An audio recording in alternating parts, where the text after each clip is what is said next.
an element or something similar to what you're talking about has been practiced, maybe under another name or with a slightly different approach.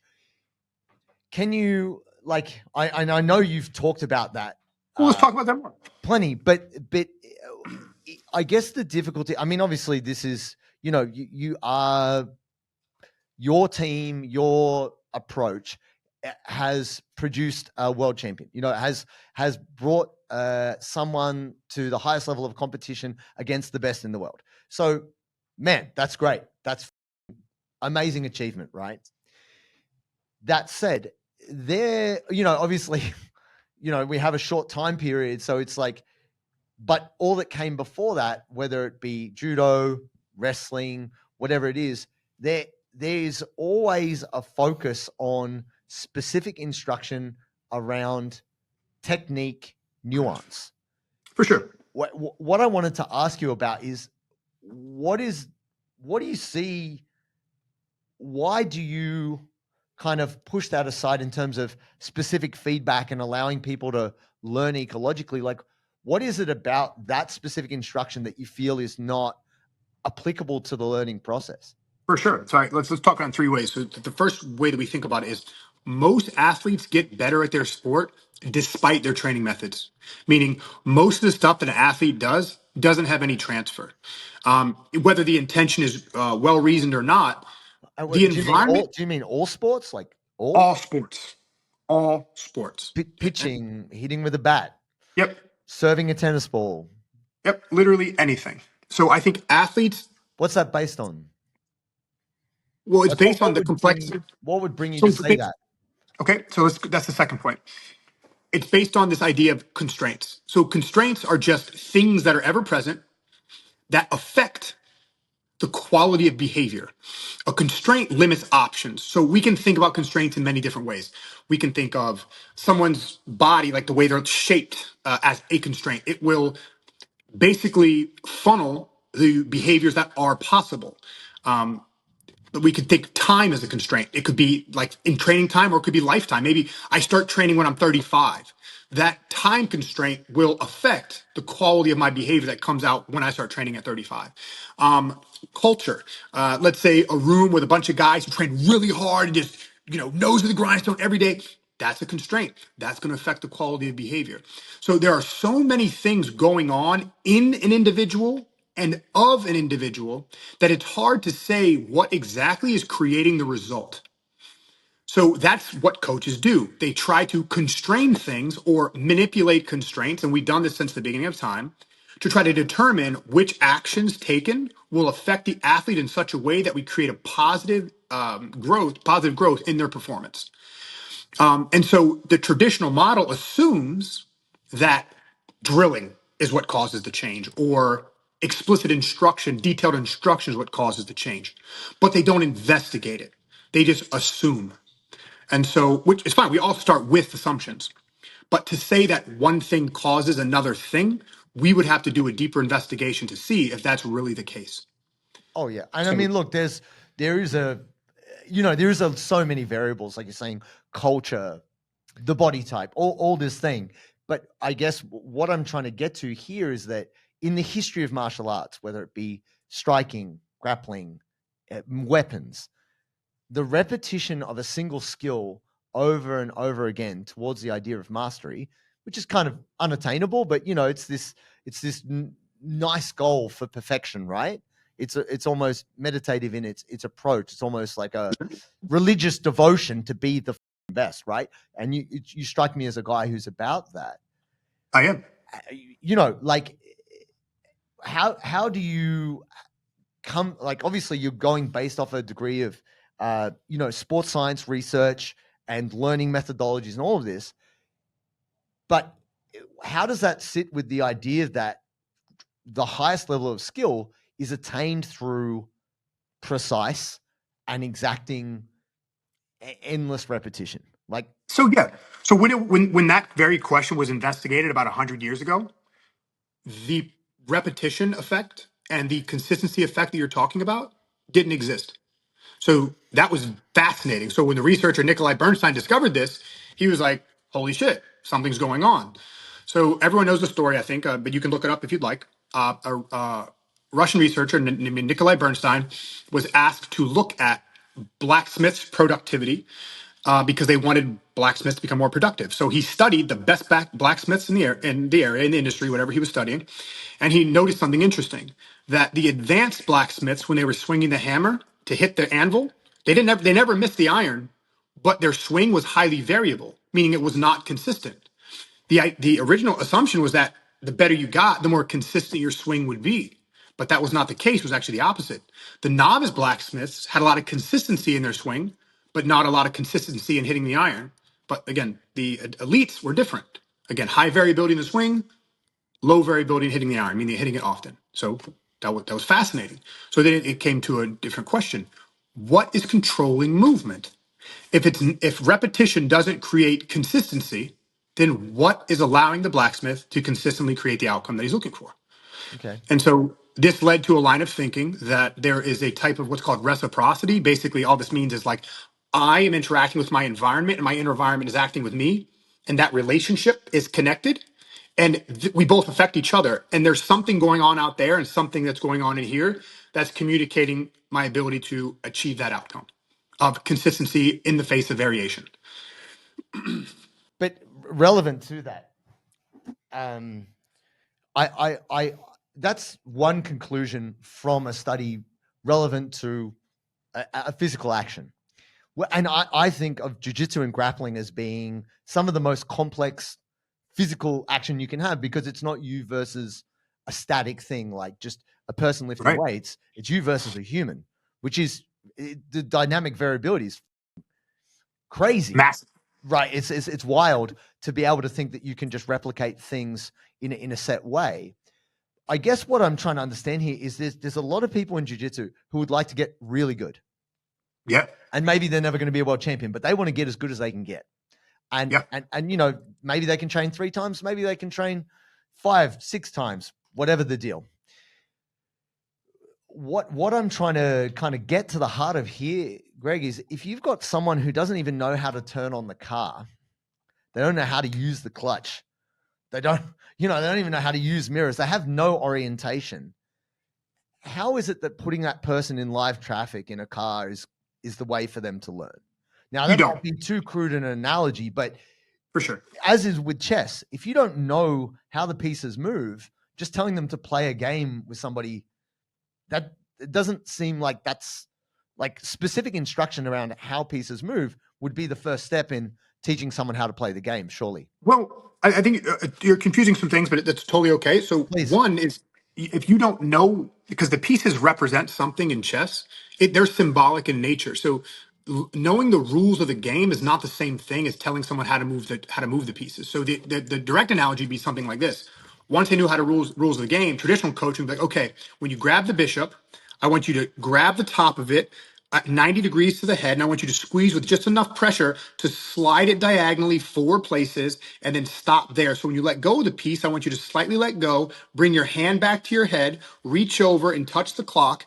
That would be more comparable to what traditional jiu-jitsu coaches are doing, not how the pieces move. So if you're I'm going to play talking more about specific instruction, because it seems that like I get his point there though. no, for sure, but I'm saying that like I mean, talk to me a little bit about allowing people to just learn without giving them any instruction from the go. You go, this is the idea is pin your man. They've never done jiu-jitsu. You're like, hold that person down to the ground. This is the game. You've got for sure a minute. You have to pin your guy, and they don't know what they're doing. My question is, why is that better than someone showing them how to pin them?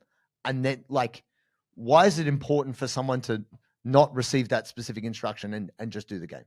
Right. Well, that's not what we're doing. So that's just that's a misconception. So we're not telling people play the game. Instead, what we're doing is we're constraining them to play the game.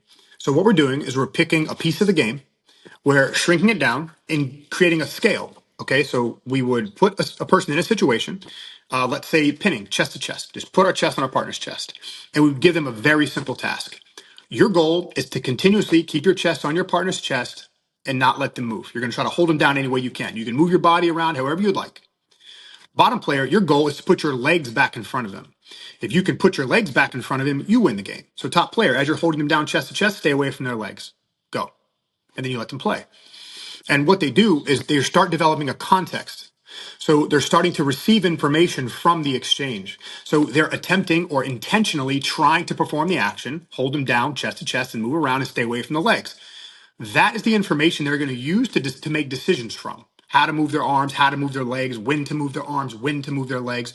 But it's all related to what you're asking them to do. Same thing with the bottom player. And then they have an exchange. And then a coach can see what the result of this exchange is. And then we can reconstrain them to give them a different experience that's relevant to what they would need to do to start making improvements. So when you say reconstrain, this is where you are going to be giving more specific instruction, or can you? So I don't want you to think of constraints as specific instruction. So what we're talking about is something called a task constraint. A task is just something to do. And we design these tasks in one way to be opposing from one another because we're in grappling, we're fighting over something. Sure. So let's say we know that pinning a body is easier. And again, this is a generalization when we're away from the legs versus inside or in front of the legs. So we give them the task of pinning while avoiding that. And then we give the bottom player the goal of getting legs back in front so they can't be held down as easy. So because we know that's the case, we have a historical record in jiu-jitsu. So we constrain them to perform specific tasks that by their very physical nature counteract each other in the game that we play. So they're essentially learning how to do the things that you would explain to them by actually doing them. The human movement system. I mean, you may have experienced that. I can't say that I have experienced that. I've had a very mixed experience in terms of teaching, in terms of either giving a specific instruction or kind of, letting someone do a game, play a game of sorts with an objective. I didn't call it a constraints-based game, but yeah, that was the approach. But even then, either situation, people, whether it be a communication, what I said to them, how they interpreted it, people will go wrong many different ways, especially when it's early in the jiu-jitsu journey. Even if you've been quite clear in what their outcome should be, assuming that they're going to do the thing that they're meant to be doing I don't know if that's necessarily the case. Well, that's the thing, because we don't use the things people tell us to move. So I mean, that's supporting my argument, like no matter what you tell people, they will respond to the demands of the task, however they interpret it. So our words have less explanatory and directive power than we think they do. There's this idea that our words are strong and they mean something. I mean, in one sense they do, but in another sense they don't. Like when someone is pushing against you as hard as they can, and you have no experience with that, and your coach gives you 3 detailed instructions how to solve the problem, but you can't handle the demands of the initial push, you can't enact any of those things that you were told to do. Because the information that you would use to actually solve the problem isn't in what your coach told you. It's in how you're currently experiencing the demands of being pushed on relative to your ability to handle the push. And so initial learning should be centered at giving the student a problem to try to solve with clear directives as what you want them to try and accomplish, rather than what you want them to remember about the situation. That makes a lot of sense to me. I wanted to ask, everything you've said thus far makes sense to me. And while I see, some of I also agree with some of the pushback that JT has mentioned, but I think you've done a good job articulating there. Could you speak on do you see in, say, not specifically within the ecological sphere? So if you look at other jiu-jitsu academies who are for the most part following the more traditional mold, do you see elements where they do or have been over the years using pieces of what you might call an ecological approach? No, because the ecological approach kind of bugs me a bit. I don't think people who are not studied in it should use that term, because it's very specific to a way we think about the human movement system and how perception functions. It's not about jiu-jitsu. When you say the ecological approach, we're really just talking about human perception and how we think it works. So instead, I like to talk about the constraints-led approach, because I think even though the ecological approach underpins, or is a huge part of what underpins the idea of why we use constraints, I think we can start with an agnostic position on what perception is. I think we can just start with, if we give tasks to players in against resistance, they're going to have to, or those tasks are going to affect the behavior. So I think that, yes, in a sense, if we put two people in a situation like the mount and we give them stuff to do, that's close to a constraints-led approach. But the idea is that there's many things to constrain, and in situational sparring, typically we're only constraining the position itself. So here we're starting, here are the outcomes, go play, which is fine. There's nothing wrong with that. It's a great way to start people learning, get people engaged. But there are a lot of other things we can manipulate. Different tasks, different time intervals, different partner selections, a lot of different things. And so if we're unaware of what a constraint actually is and how these constraints interact to form relationships, then we might not be sure as coaches what to manipulate when we are trying to solve technical problems. So to that point though, and I guess to reiterate, do you see elements of a constraints-led approach that have already been used in some of the traditional systems? Yeah. So sorry, I was trying to be clear about what we were saying, but yes. So time is a good one. So a lot of schools like, oh, we do 90-second blasts where two players are asked to score and they have 90 seconds to accomplish it. That is a constraint. We are manipulating time. We know there's a relationship with time and intensity. I tried to have this discussion with Dr. Mike Israetel, but he was being willfully ignorant about that topic. The idea is I think Dr. Mike is willfully ignorant about many things. Yeah, he's, oh my God. I actually didn't know anything about the man until I went and started researching like how people view him in the hypertrophy community. And I really didn't realize what type of man I was dealing with. So either way, I think he gets more love, but he might even get more hate than you, Greg. Imagine. well, what's interesting is he gets hate from professionals. I don't get hate from professionals. I get hate from the people at the ground level. The professionals like me. So like when I talk to, like this weekend, Sean Mishka, who works with the NFL, he watched my seminar, he watched what I was teaching, and he gave me a lot of positive marks. So he's way farther ahead than I am. And Rob Gray, same thing. They've invited me on and helped me with my program design, and they've been very positive with me and very supportive in what I've been doing. Anyway, Dr. Mike was basically, he didn't understand that the relationship I was trying to talk to him about, which was time and intensity. So if I had to perform an action against a resisting human partner and we're both competing over that, and I have 90 seconds to do it, that's going to require me to move harder and faster to try to achieve the outcome. And that's a manipulation of a constraint. So the way movement will come out when you only have 90 seconds to do it will look different than if you have 5 minutes to do it, 8 minutes to do it, 10 minutes to do it. So there are coaches that are already doing things like that, but that's one way we can constrain the environment through time. Right. So would it be fair to say that in your view, it's just a shallow sort of dip into the world of a constraints-led approach? Well, I don't know if it's a shallow dip because there's no intention. So the coach doesn't know that he's using the constraints-led approach. I think that what we really need to say is once we're aware that it exists, should a coach look into it to see what other constraints they can manipulate to better inform their practice? And I think the answer is yes. I think historically coaches are very sensitive to their environments and very sensitive to their athletes, and they have picked up on things that are real that they manipulated historically that were correct and good ways to organize practice. But we can't always be willy-nilly about it. I mean, there are people who are researching this stuff, who are trying to understand how it works, and that we're coming to some strong conclusions. And I think that if a coach really wants to maximize their ability, they might want to understand what's going on at that level. Right. So instead of just having like a bag of cool tools or tricks that you can pull out in a class, it's more about being very deliberate about what tool you would apply and when. That's a great way to say it, man. I really like that. Yeah, I would say that. Everyone talks about like, oh, CLA is just a tool. Well, yeah, everything's just a tool, but it's very important we understand the function, or otherwise we're just hitting everything with the hammer. Could I ask another piece on that, which is a critique that I see from some of your aforementioned disciples? Please, man. Yeah, which is that and I'm going to have to use the ecological term here because this is what's up. Oh yeah, dude. Say whatever you want. I'm just right.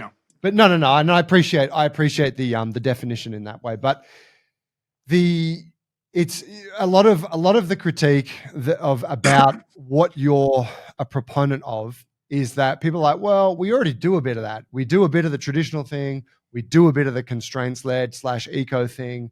And, we get this hybrid kind of thing.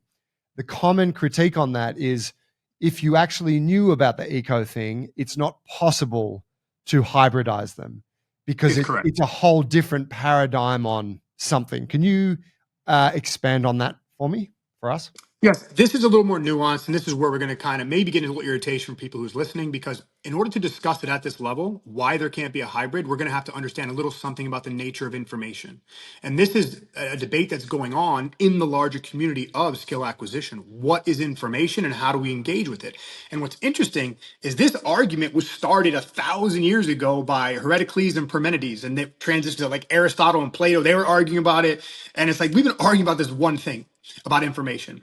Is information direct or is it indirect? So all this means is that, does our brain act as an interpreter for what's out there in the world?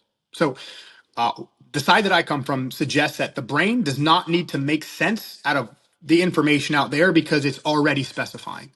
What it means is that when I want to act out and I have an intention and I go to do it, the opportunities are there and ready for me to interact with. I don't need to suck it in as sensory information, reorganize it into a meaningful picture, and then act. We don't believe that's happening. On the other side of things, some people believe that information is indirect. What this means is that the stuff out there makes no sense. It's just it's noise. And that when we take it in as sensory information, our brain reorganizes it into a usable picture. And it's that usable picture that forms the central control for how we act.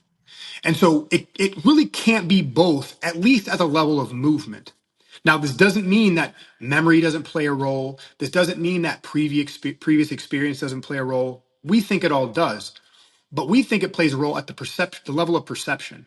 Previous experience, memory, basically affects how we perceive what's happening, maybe where we look for it or where we engage with what we're trying to accomplish.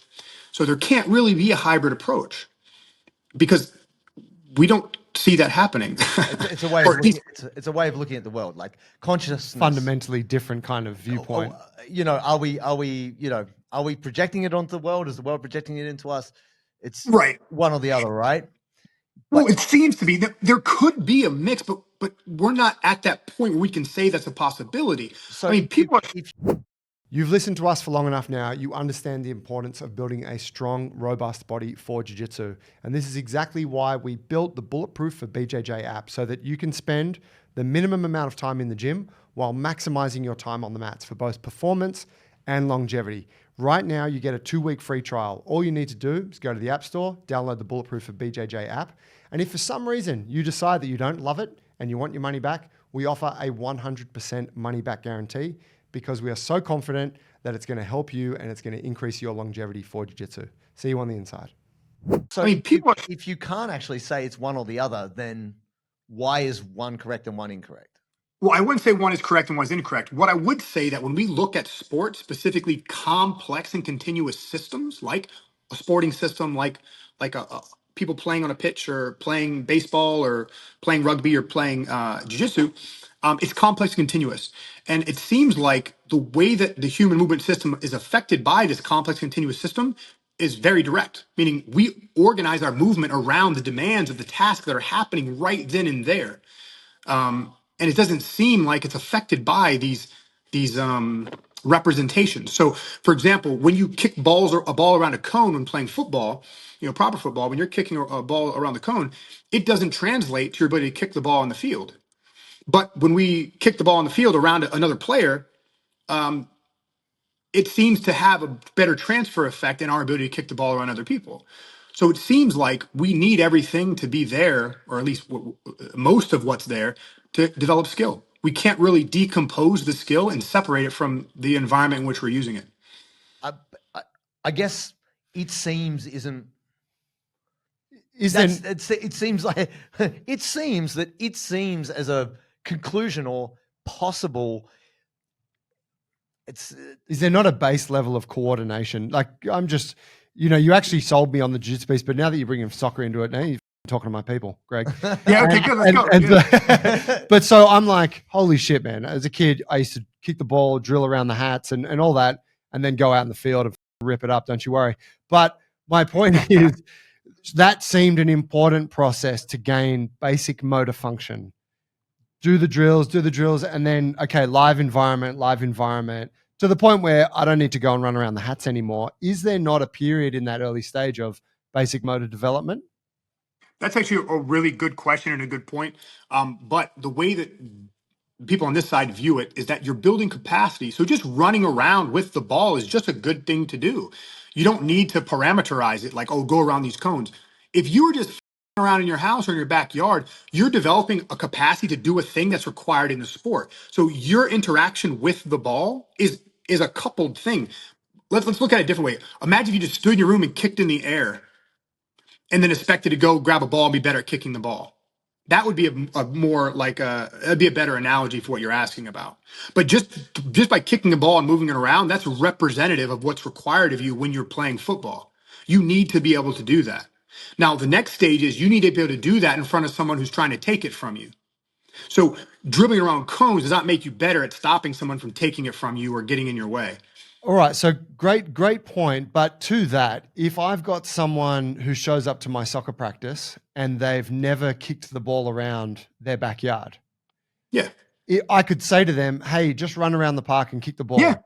Have a blast. But it may make a bit more sense from an organizational standpoint and for them to just go, hey, see these hats? I want you to kick and dribble around these.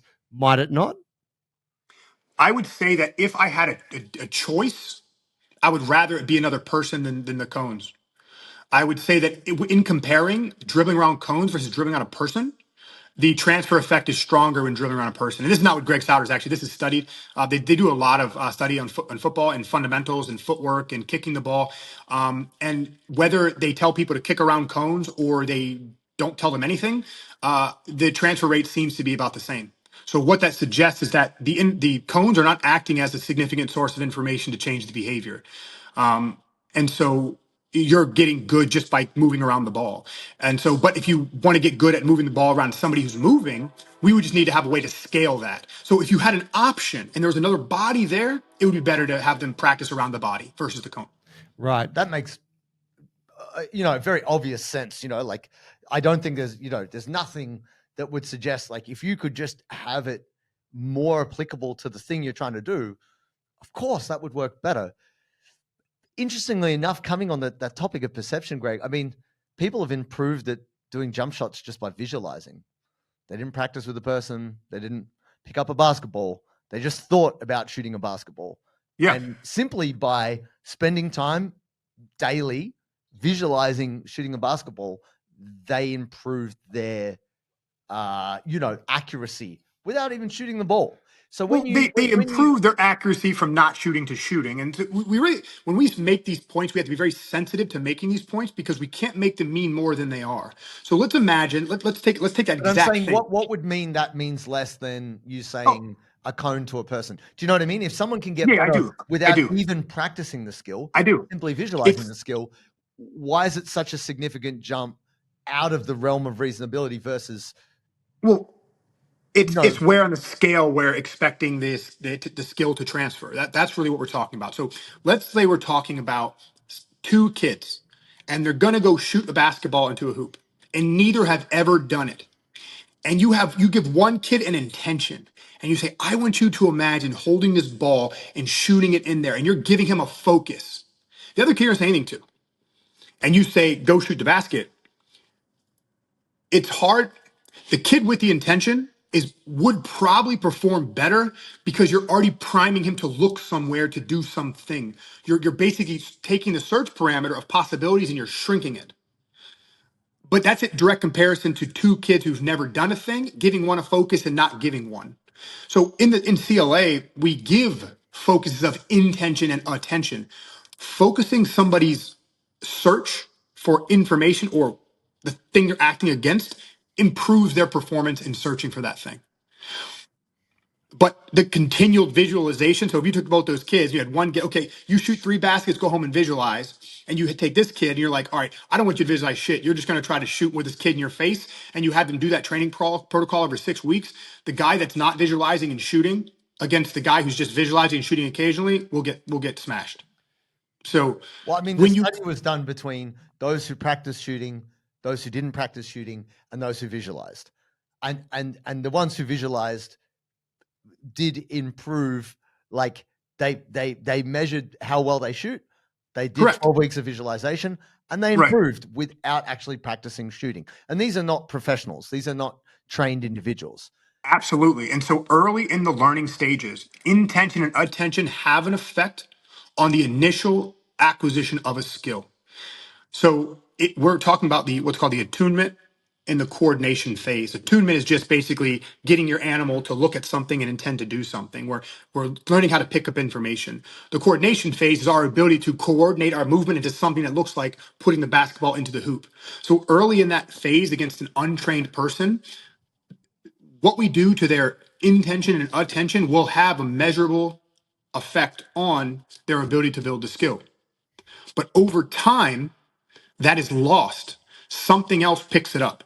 So once we attune, coordinate, and control the movement where we can readily put the ball in the hole, we need to add more to the system in order to get it to change towards improvement.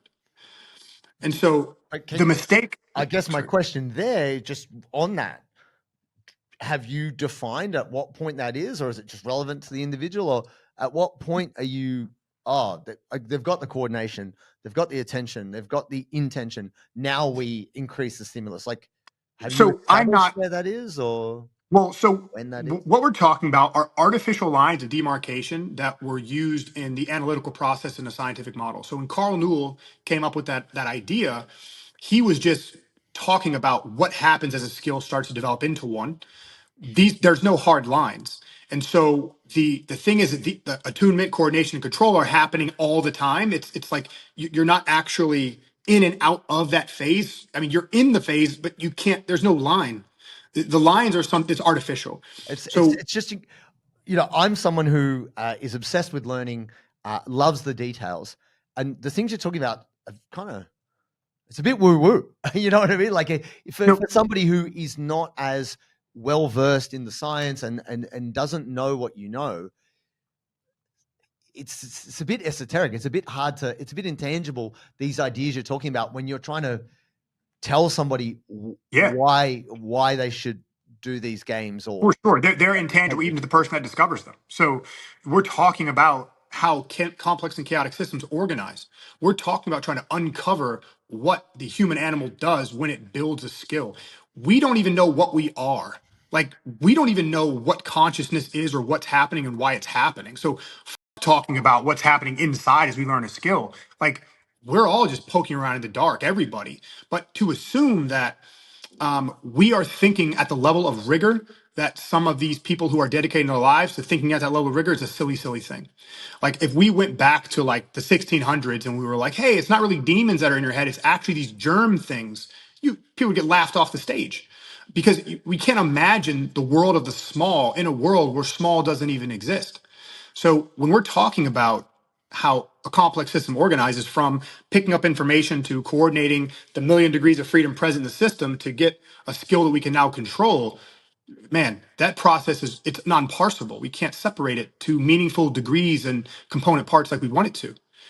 There are no right angles in reality. Sure, but this level of complexity doesn't help that doesn't help someone who doesn't know jiu-jitsu suddenly know jiu-jitsu, right? Now, sure, you can You're just showing them a technique. no, I'm not saying show them technique. I'm not saying that. I'm saying that from this conversation, Greg, because we have people listening, they want to know why what you know can help them. And when you start getting into these higher level understanding of consciousness, perception, real-time learning, chaotic models, how the f is that going to help my mate Jake do an armbar? You know what I mean? In his defense, though, I asked that question. Yes. Yeah. Yeah. So it's not going to help Jake do the arm lock, but if you're going to be a coach and you want to understand how humans learn, it's your responsibility to learn what that bullshit means. But if you don't It sounds want like to know, we don't know what it means based on human understanding of what you said. We don't know what's going on there. well, in a way that you want to make it more salient than it is. So if we understand that the thing is very complex and that it requires interaction, then we start with that basic idea. So if we know that there are so many things present that are causing the behavior to look one way or another, We just get people to act, because there are things we do know about learning that have nothing to do with the theory of mind. So what we do know about learning is this, like I said in the beginning, the idea of scaling. So we know that when something is a little easier for someone to approach, they can learn at a faster rate.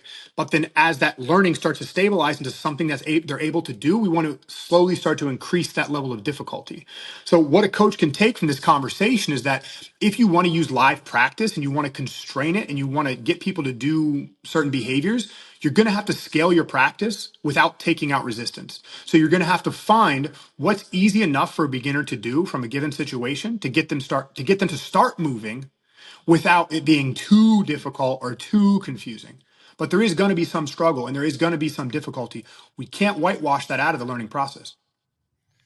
Could I ask a question specifically relevant to, to the to just the hobbyist, right? Grappler that's like, okay, this is some interesting shit, fellas, but, give me something I can use here. Yeah. So for someone who is, they're a student at a gym, so they're not in charge of the curriculum and whatnot, do you have some simple takeaways that someone could enact or use as a way to start to dabble in some of this CLA? Yeah. So the one thing that I've been trying to help people do is just what helped me when I first started learning about this stuff. So you have to understand that I approach this stuff just like all of you guys. The dude's crazy. Like, just try it. You just go look up Michael Turvey and try to read one of his papers. I don't even know how I bumped into him first, but that's some of the craziest stuff you've ever read. And I didn't even know what it meant. So what I do is I just kept at it until I found something that sounded like I could get it. And I was like, oh my God, this seems like something that's happening in jiu-jitsu. So I would just try to apply it directly and see what happens. So the big thing that I started with that really helped me is this idea of condition and effect. So when we look at a movement, like say you look at like an arm lock, and let's say I watch 20 videos of people arm locking people from the bottom position. What conditions are present before the arm lock was achieved, during the arm lock usage, and then when the tap happened? So what I noticed is there was some things that were always there. And I was like, oh shit, this is always happening. So if I focus my task goals around trying to do what's always happening, I should be able to create an arm lock. And that was my original assumption back in 2014 when I started messing with this stuff. And that's exactly what I got. So what I would do is I'd put my students in small slices of a thing based on the conditions that needed to be present. And I would give them tasks that would help them achieve the final outcome and against live resistance. And it would always be very simple. Like if, let's say we were talking about, in the bottom position, starting with our legs trapping a partner's shoulder, and their only job was to go from having that arm trapped over the shoulder to covering the head, and you won the game. And the defending player's job was to shove the shoulder back in or pull the arm out. And so they got to do something very simple and struggle over that condition that allowed arm locks to happen. And so my advice to you would be that if you want to do it yourself and you don't want to copy somebody and you're very interested in a movement or a technique, go look at a bunch of examples of it, find the conditions that are always present, and try to train yourself in those conditions as task goals themselves. I love that. Very cool. Yeah. Good times. Well, I mean, here's the thing, Greg. I respect a lot about you is your level of commitment to this thing that you're doing. I'm someone who cares about learning, cares about jiu-jitsu. And so it's great to see somebody who is focused, obsessed, and putting it all on the line. And, whether that means you get the love, you get the hate, doesn't really matter, I guess, as long as you're, achieving your outcome. And really the whole point of this was like, wanted to hear you get into, more of those details without the friction of, old school, new school, ecological or not, CLA, what have you, So we really appreciate you taking the time to be on here, brother. And yeah, for sure. Yeah, I mean, if there's people out there who want to learn more about this stuff, where would you advise them to start in terms of just understanding these really interesting ideas? And then also, second part on that is, if somebody wanted to learn more about ecological jiu-jitsu and CLA, where would you point them if they're in the States? Yeah. So, I mean, if you're in the States, you guys probably know who I am by now. And you guys know that you can call me, you can reach out to me, you can invite me for seminars. I've been traveling everywhere recently, trying to share this in real time with people, to show my work, to show what I've been doing, to show how this is working for me. And I'm always open to that. Everyone can come here to my gym at Standard Jiu Jitsu. We allow all visitors to train for free. We have people come out for a week, a month to learn from me and to learn from our guys, and we don't charge a bit for it. So if that's something you want to do and you hear this, our doors are open. So that's one thing. That's from me. But if you want to learn the science itself, I always guide everyone towards Rob Gray's books. I think they do a good job at getting people started and giving them a base understanding of what's being said. If you want something a little bit more, you could go directly to the source from Ian Renshaw and Keith Davids. They wrote a book called The Constraints-Led Approach. And if you want to get right into the nitty-gritty, that's what I would suggest you read. And it's shorter. It doesn't require 3 books to get to it, which is 1. And so that's where I would start, 2 things, and then we can go from wherever you can say our goodbyes. But something I want you to think about. You said something about friction, and I just want to make this point, and hopefully you guys can hear me. I once thought like this too. I once came from a different line of thinking. I thought differently about skill. I thought differently about training. I changed my mind based on the evidence that was presented to me by people who are trained to present strong evidence for something. In my life, there's no friction. My mind is open to be changed at any time. The only friction that I'm receiving is from people who want things to stay the same and want things to be how they've always been done. But I heard once that doing things how they have always been done is one of the most poisonous sentences to progress. So if there is friction, just make sure it's not coming from you. Oh, I like that, mate. I appreciate it. And second, furthering what JT said, like anyone that's trying to bring something new into the community of jiu-jitsu and with passion and with integrity is something I really respect. So appreciate you for doing that. And if you ever print a shirt that says, "I don't hate Greg Souders," I would wear it. Maybe I should get 2, right? I should get like the I don't hate Greg and I get the hate, and you guys can just pick which ones you want. That's right. Pick your camp. for sure. Yeah, man. Well, guys, thank you for the opportunity. I appreciate you having me on your show and allowing me to share my ideas. And you guys have a following, and I hope this benefits your show and benefits you guys. No, in whatever direction we you're going. appreciate you taking the time, man. Thank you very much, and credit to the things you're doing. Thanks, man. Cheers, brother. Likewise.